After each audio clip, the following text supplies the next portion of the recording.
But anyway, the mini session that we're going to be talking about today is I wanted to show you what conferences is within Canvas, give you a little taste of it. It's not necessarily a big comprehensive thing because it's more of a brief session, so you can understand some of the tools that are available. So I have pulled up before you my course called Canvas Mini Sessions. That's where I'm kind of building all these little ones and operating out of while I do this. And so this is my Canvas Mini Sessions course, as I was saying, and the blue sidebar is the site navigation. But this column here, just to the right of the blue navigation area, is what's called course navigation. And the course navigation, as I was saying, is where you control what the students see, what they're able to access, and you do that in the navigation. In this case, I have conferences is about in the middle, pretty much. I'm going to hover my mouse here so you can see that. And conferences is where the students would have to go and where you will go and to set up a conference and to make it happen and so forth. But before we get into the conferences, I am going to go to my module and just talk about a couple things before we go and look at conferences themselves. So when we talk about conferences, what we're talking about is a place where you can use this area for virtual lessons, for office hours, for student groups. And you could use it to troubleshoot technology online if you wanted a student to come on and try to show you something or whatever. So what is it about conferences that you might like as opposed to Zoom or Google Meet? So the downside of conferences is when you record them, they only last for 14 days before they're deleted. It used to be unlimited, but they decided to do away with that. Now you have to pay money in order to keep your recordings forever. However, I am presenting, and you may have seen that in the description, if you're not really that interested in recording anything, you may like the idea of doing conferences within your Canvas course because, for one thing, it's totally secure. You all know about Zoom issues, and you have to be very careful about how you set that up. Meet can be less than ideal at times because you have like limited control over the muting. The kids can unmute themselves. There's various things. Neither platform is perfect. But the one thing about conferences is that the kids have to log in with their Fayette County account. So they have to be in here, right? I mean, that's the only way they're going to be able to get in is if they have a Fayette County account. So nobody from the outside is wandering in by accident or whatever. So it's a very secure environment. And I think some teachers, especially if you're a little more nervous about it or you've had a bad experience already, which most of the time most people have been okay, you might prefer this. So whether it's the lessons themselves, office hours, whatever, you can come on, set this up, and it's going to be in a lot of ways very similar to Zoom or Google Meet. It integrates with something called the Big Blue Button platform. So you'll probably see that at some point it'll pop up. And so Big Blue Button is the software they're using. The tools that it has available, you can share presentations. It has a whiteboard, which I think is a really neat feature within the program. You can annotate documentation within it, and we'll talk just briefly about the settings. Like I said, I'm kind of giving you a little nibble and a little taste of it as far as what it looks like. So I am now going to go over here to the course navigation, and I'm going to click on conferences. Let's take a look at what it looks like. So it gives you the little disclaimer up here that it is from Big Blue Button and that you know, you need to pay if you want more and all that jazz. But anyway, down here it's very simple. The first thing you see is you see the red button where we would go to add a conference. But you can see there's also some existing conferences at the moment. There's two of them here. Project discussion, that is waiting for it to be started. And it says here, you know, gives the kids a date, a time, bring any questions you have, say, about a project. The next conference is one that you can start if you have any questions about past or upcoming assignments, course materials, general course questions, and so forth. We'll discuss your questions here. So you could create this space for you and the kids to meet up, for them to get with you and that type of thing. Because typically office hours is not something you're going to want to record or whatever. So any one of these. So I'm going to show you, meanwhile, on the student side, what does that look like? All right. So let me drag my student over here. I had to go into incognito to set this up. So on the student side for conferences, kid comes in and clicks on it. See, there's nothing for him. He can't join because you haven't started it yet. So there's nothing there. A student can create a conference and set that up so they could start that with students and all. And I just realized something. I need to check and see if we can turn that off for the students. So I need to come back to that later and then let you know about that. But anyway, back here on our screen for the teacher, let's talk about how you set up a conference. So you're going to do your plus conference. You're going to name it, and we might call it mini session. You can change the time. You can enable the recording if you think it's something that's okay to last for 14 days and you don't care after 14 days that it goes away. You could opt in for the recording. A description, I think that's where it said things like, for example, on that project, hey, here's the date, here's the time. You can put in the description whatever you want that to be. Down at the bottom, it always defaults to invite all course members. And, I mean, that's what you want, okay? And they're going to get a notification about that. So we now have our mini session here, and I am going to go ahead. Ashley asked if they have multiple courses like first, second, and third, and so forth, can they all join the same conference? They can only do it if they're in that course. And so my example would be this. If you have cross-listed courses to where you have your different class periods, like say you teach senior English and you teach senior English first, third, and fifth, then if you've cross-listed all those kids into that course, then they all could get into that conference.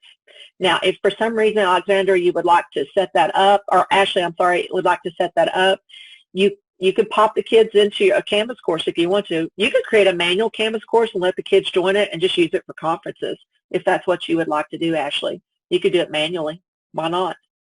Let's see, Alexander asked the question, when you invite all course members, do they get an email notification? They get a notification in their Canvas inbox, and I think when they come into the course, they're going to get a little notification there too. All right, Ashley? No,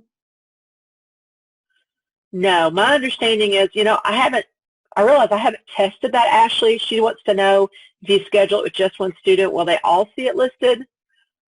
I'm thinking they do not. But honestly, Ashley, I haven't tested that. I haven't tried it with just one, so I don't know.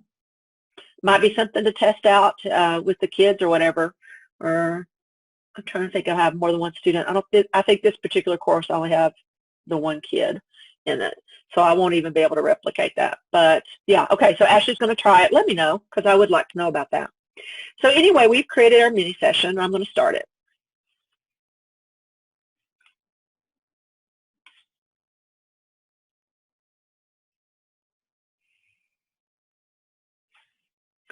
And it'll prompt you and the students, how do you want to join microphone? You have to allow it. And I've noticed it does it each time. Probably because we're using this free service is integrated. And it'll ask you to speak. We're just going to say yes on that. I think it's going to be freaked out by me using Zoom anyway. So anyway, let's take a look at our different settings here. Okay. Hold on. Get something pulled up over here too. All right, so over in this area, let's take a little tour first of all. So in this area on the left, you can see this is telling you who all the users are. In other words, who are the participants in the session. We have a public chat area, and we have a shared notes area. So this is all the user stuff here. And so the public chat is here. You can see I'm down here at the bottom, so I can say hello, everyone. And we can all write each other and chat back and forth. There is a shared notes where this can be used by teacher and students, as you can see. So you can do some shared notes area. That can be nice as a teacher if you want to explicitly write something out for the students to see. It even offers you some very simple tools up here if you want to utilize those in the course of presentation. And then, of course, it'll have the list of the users and so forth. All right, you have the option of enlarging and coming back and so forth. So anyway, this is kind of give you a little tour of the different things that says welcome to Big Blue Button. So we've looked at the chat. It does have breakout rooms available. I'm not going to do that right now. I don't have enough students really to simulate that. We have our webcam, of course. You can use polling. You have audio, screen sharing, and so forth. The first thing I'm going to show you, though, is the whiteboard, because I really like the whiteboard. I think it's really nice. So how do you set the time for the conference? You just tell them, Ashley. You tell them when it's going to be there, and because it's when you start. Now, so I would say this. If you have told the kids, hey, we're going to meet for class tomorrow at 8 o'clock in the morning, and you click start, you know, if they know to go to conferences, you started it, it's going to be live waiting on them. Otherwise, I would give them a time in the description or whatever, as well as telling them another way. But anyway, if we want to get to our whiteboard, you may see down here at the bottom it says slide. If you click next slide, this is your whiteboard screen. And so if I go over here, you see I've got some kind of little tools. So I can click on my little hand, and I have some different options for my tools. I get some shapes, text box, some lines, and a pencil. So if I am, say, doing a pencil here, you can come and you can write. And I will tell you this, I used my Chromebook. For those of you that have a stylus, I used my Chromebook, and I used the little stylus that came with it. I joined my Chromebook to the session and shared the screen, and you can write. And as you write on the Chromebook with your stylus, it will show up on the screen. And FYI, that'll do it for Google Meet, and it will also do it for Zoom too.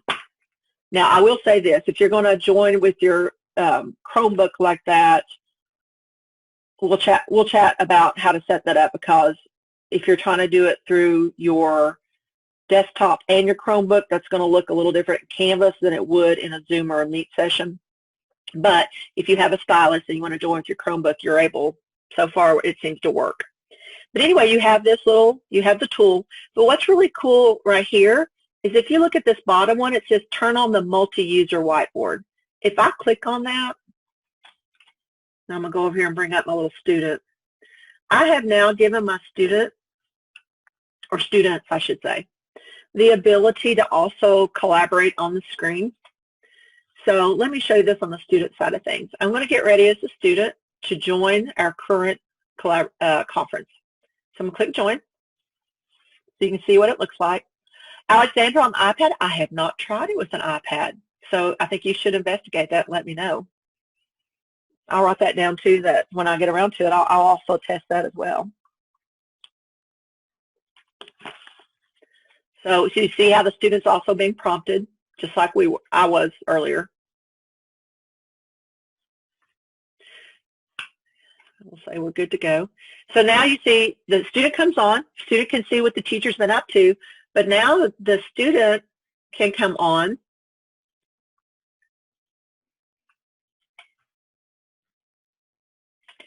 and now you could be sharing this screen with multiple students. And so if there's a reason, now I realize that if you're using a mouse, which is what I'm doing right now, obviously that gets awkward. And, you know, so there's other things to think about. You could increase your thickness to make it a little easier and so forth.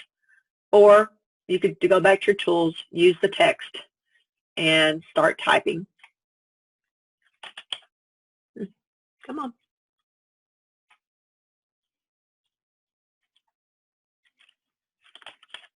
Huh. Well, he hasn't done this before. It usually works just fine, guys. I don't know why he's acting up there. Well, I apologize about that. He's usually just fine. Oh, wait. Is he going to let me do it now? There we go. All right. So anyway, so you can start putting your text in. Finally let me draw it and all. But anyway, just a whiteboard. And so I just think that's kind of a neat feature, so you know about it. All right, I'm going to stop. Any questions so far? Let me check over here in the chat and see if anybody.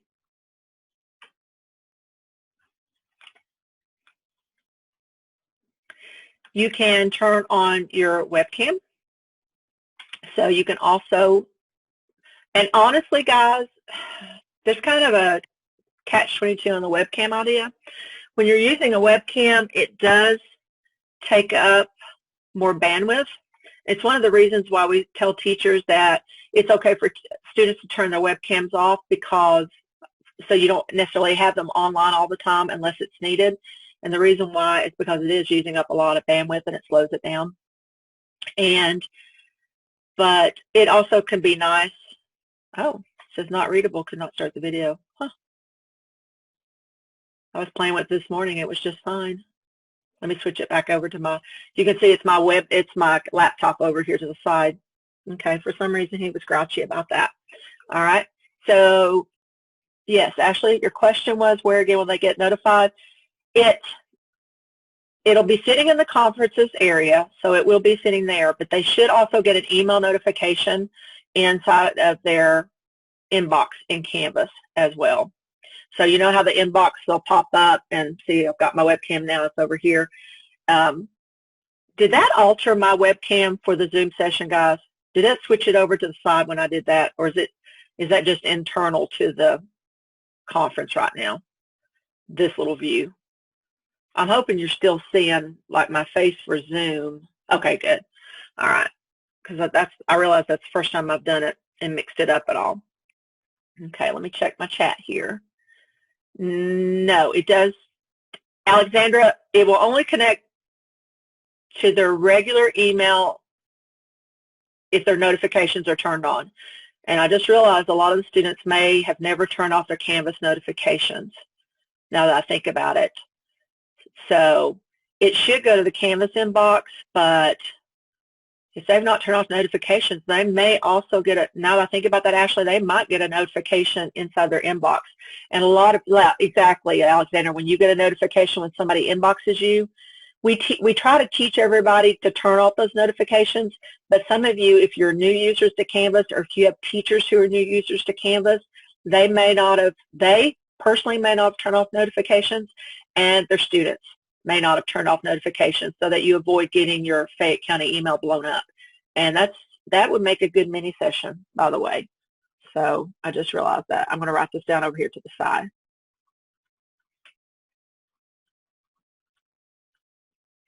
Let me do that. All right, so let's come back. I'm going to bring back our public chat here. Okay. All right. I want to come back to, all right, so up here in the upper right-hand corner, you have your settings, and I want to show you that for during the conference, you can choose what settings that you have on or off. So if you want an audio alert for a chat, you can turn that on or off depending on what you prefer. I kind of like that.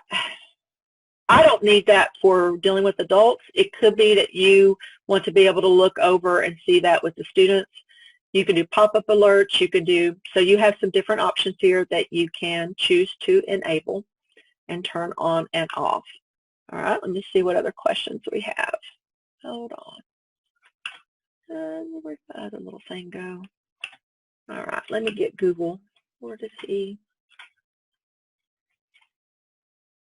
You can mute yourself. You can leave the audio, which I'm not sure why you would want to do that as a teacher. You can come over here and you can mute users, guys. So if you have students who are being a pain for some reason, you can mute them and you have more control. I know that, I think I already mentioned this, that in Google Meet, that they can unmute themselves. I mean, you might mute them, but they can come right out of mute. I mean, they're able to control that.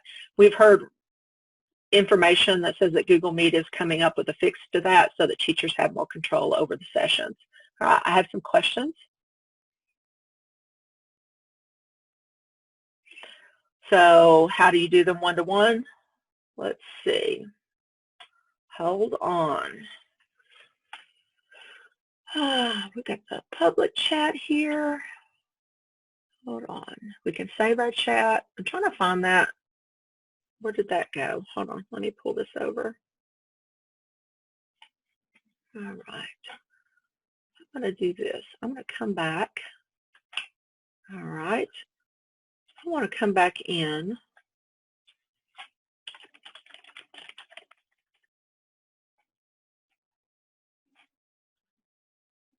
Okay. So I'm going to start another session. Yes, that's what I want to show you is how you can share your screen and stuff.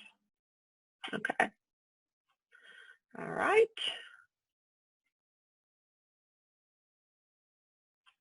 All right, get rid of it. Okay, so I've started a new conference here, and so we've already taken a look at the slides there. That's what I did, was I just clicked on the next slide, and then I went over here and I used the tools to get the pencil function, all that, and then this function was the multi-user whiteboard and that type of thing. So down here, we have two things. We have the plus button, and we have, this may look familiar to you, share your screen.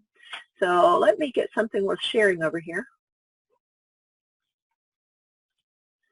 I can find him. All right, so I can choose share your screen. And this is going to look familiar to you after having done Google Meet and Zoom and so forth. So I can choose which screen it is I want to show. Click share. That part is going to be the same.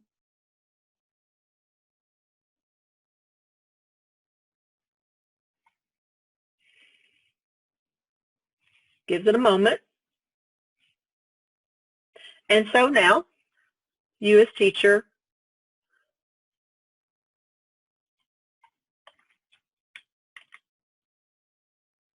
and I'm operating over here on a side monitor, so you can share that and give a presentation, whatever it is that you might need to share.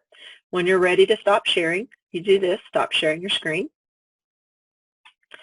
But over here on the left, you also have, and I see there's some questions, I'll come back to those. On the left, you see the plus button. It says Actions. When you click on it, you have the ability to start a poll, upload a presentation, and it says Share External Video. Let's do Upload a Presentation. And this is really kind of neat in that it's interesting, it says presentation. They recommend that you use Word doc, which I'm like, hello, or a PDF. And so I'm going to find a PDF to show you why you might like the idea of uploading a presentation.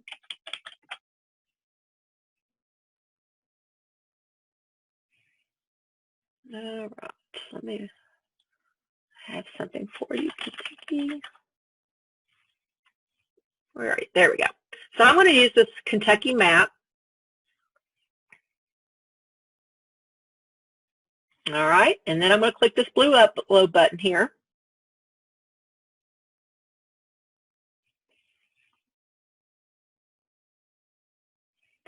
So what's really great about this is that you can now annotate with it on top of that PDF.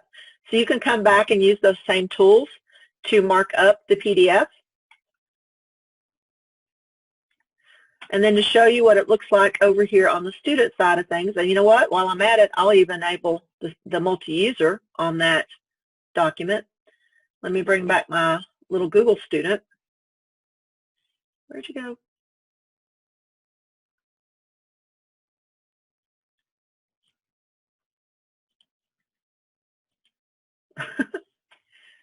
It's trying to get, I have so many browser windows open, guys. Now my little Google student, it's doing that thing where sometimes Google gets mad at you and it doesn't want to open the screen. All right. Okay. All right. Who do we have here? Okay, so Google Student has, can you see that? I think he's finally popped up on the screen there. So where I've enabled the multi-touch, that student can also annotate the screen with me. So it's similar to the whiteboard function, except you're using a PDF document in order to annotate and to mark and that type of thing.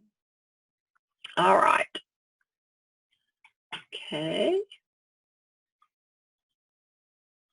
Pull that back up. So let me look at a couple of your questions here. All right. District stance on one-to-one sessions in Google Meet or Zoom. The public library account information. Actually, I haven't per se heard anything yay or nay about one-to-one, whether it's Google or Zoom. I do know that we had been kind of encouraged to tell teachers to move toward Meet, but we were also told to not tell anybody they could not use Zoom. So there you go. So there's that situation.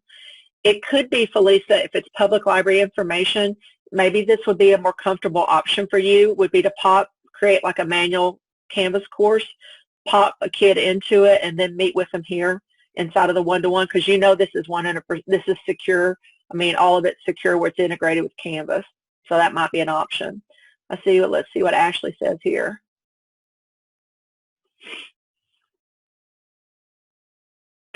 You know what, Ashley, I realized there has to be a way to do a private chat, but I don't think I've looked at that now that you say that.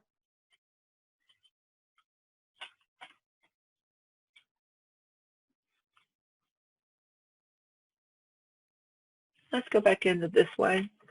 Let me double check that. That's something I should have checked it before. I have to believe that you're able to do it. I have to believe that. Excuse me. My phone's blowing up on me here. And once again, as you can see, it's going to make you do that each time. All right. So we have Google. Yes, here we go. Start a private chat. So we do have it. It wasn't popping up on that one screen. Remember that one screen earlier? But you know what? I think I might have clicked on my name now that I think about it. Maybe I didn't click on Google One. I thought I did, but maybe I didn't. You all may remember or not. But anyway, you can start a private chat there and be able to talk about that there. Yes, the student has the ability to share back. Hold on. Let me look. Let me make sure. So let me pull up something that's student looking.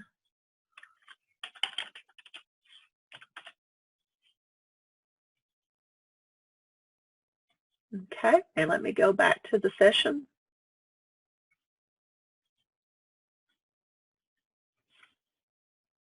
So they're going to want to share their webcam.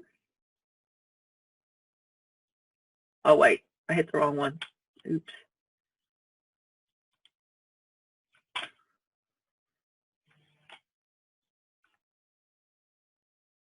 That's interesting. The share screen, I'm not seeing it here. Let me pull it over so you can see. It's disappeared.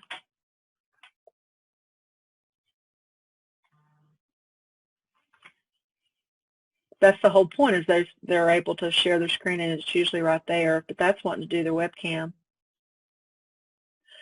And guys, I don't know if this is where I may be trying to do too many things on one computer. I may be causing the issue here where I've got so much stuff going on, because now at this point I've got multiple things. But yes, they are able to share their screen, but it's not showing there at the moment. It may recognize where I was sharing something. Let me make sure I don't have another thing open here. I'm afraid that's what I've done, because I've got too much going on. But anyway, they are able to share their screen. Let me see if I close this out. All right, while I'm closing that out, let me look at the other questions here.